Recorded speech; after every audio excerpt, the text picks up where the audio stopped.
Hello yarn friends, and welcome back to Yarn Happenings. For those of you who are new, my name is Brianna and I am the owner of Yarn Over Fiber and Crafting Co. here in Regina, Saskatchewan.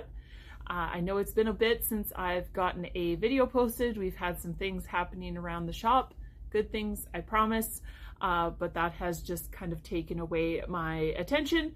But we should have some really fun videos coming up, giving you guys updates on all the stuff that's been happening. In this video, I wanted to go over a few new products that we have in the shop, and I wanted to highlight one of our local hand dyers and a new pattern that we have recently fell in love with at the shop. So without further ado, I would like to introduce to you guys Ali's Banana Socks. So this is a free pattern on Ravelry, and it's by Polka Dot Creek. This is using a DK weight yarn. The really nice thing about this pattern is it's great for beginners, especially those who want to get into socks but are maybe a little bit intimidated about the thought of doing a heel. So the pattern has no true heel to it. So the back half of your sock is a 2x2 ribbing. So wherever your heel lands in the sock, that ribbing's going to stretch, and that's where your heel sits. And then on the front of your sock is alternating rows of 5 rows of purl, 5 rows of knit. And the really nice thing I like about those alternating rows is that your sock does a natural curve, as opposed to if you were doing just straight stockinette down the front and you would get that straight sock, and then when you go to put it on, you'd have like that really crazy bunching where your heel bends.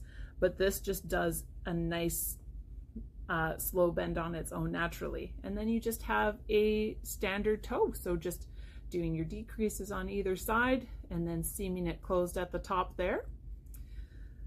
And this is actually one of our colorways by Area 51 Fibres. So she does a lot of self-striping yarn. Her yarn is absolutely amazing. I will be sure to link both her website and the link for the banana socks down below, but we do have a couple of her kits here in the shop if you want to make yourself your own banana socks. These are great for if you're doing gifts, if you're doing things for charity, or even if you are doing stuff for kids, because as they grow, their foot just moves a little bit further back into the sock. She is also testing doing a hungry caterpillar sock.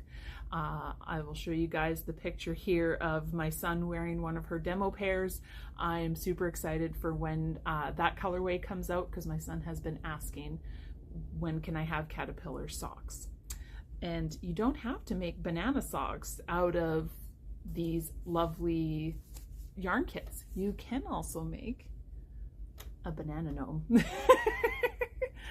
So Area 51 Fiber, she had a little bit of another yarn at home, but she made a cute little banana gnome using those same colorways.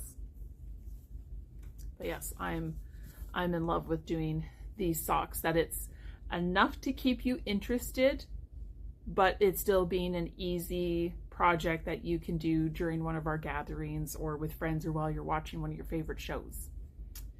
The other product I want to highlight kind of goes along with spring. Now, if you are here in Saskatchewan with me, spring has not quite come. We keep getting, the snow goes away, and then we get snow, and then it melts, and then we get snow.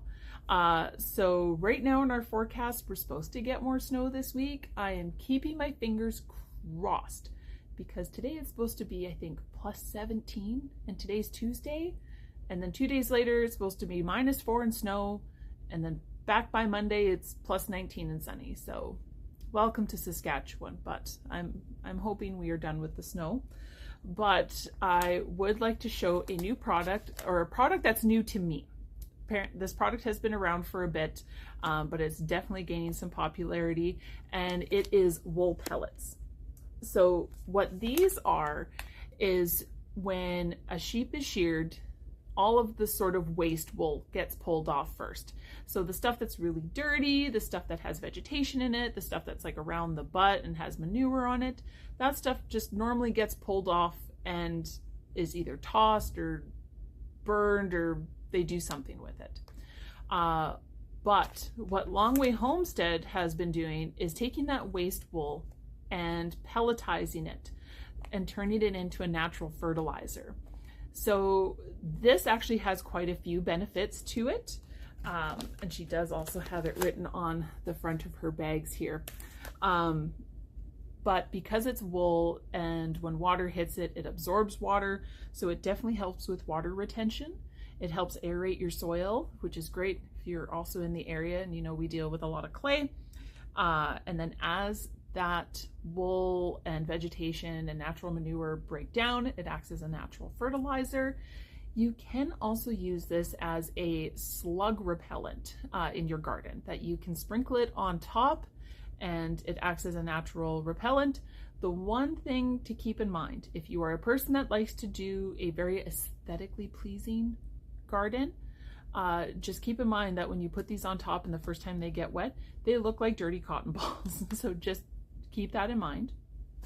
So Longway Homestead, for the smaller bags, so they come in 250 gram and 500 gram. Those are really good if you're doing like planters or containers. You want to put about a tablespoon underneath where each plant is going to go. You can also use this in your indoor plants. So if you have plants that are already potted and you just want to give them a little nutrient boost, you can sprinkle these on top of the soil, but be sure to push them down into the soil. Just because it's wool, it can attract moths, and we don't necessarily want moths in our house where our lovely hand knits are. So just be sure to give it a little into the dirt, and then you won't have any problems with that. And then it does also come in the bigger sizes. So there's the 1 kilogram and 2 kilogram sizes. Those are more for if you're doing flower beds, if you're doing your garden, or you know, you want to share a bag with friends. You can also use this to use as your starter material when you're doing your seeds. So you can put some of this into a container with some water, let it soak up that moisture, and then you can break it apart with your hands and do about a 1-to-1 mixture with whatever potting soil you're going to use, and then use that as your seed starter. Those are available here in the shop. I will be also sure to link Longway Homestead in the description with their page that goes through all of the amazing things that these wool pellets do. And it also helps keep waste out of the landfill. And it's a nice natural sort of cycle of life, that grass grows, sheep eats grass, sheep grows wool, we shear the wool and put it back into the ground for new grass to grow.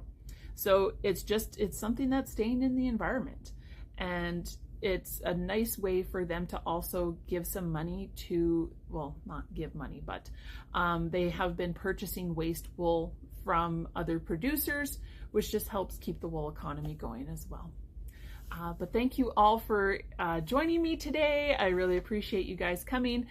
Be sure to keep an eye out for upcoming videos. I have a new sort of work in progress I'm working on, and for updates on our Fiber Festival this year. Take care.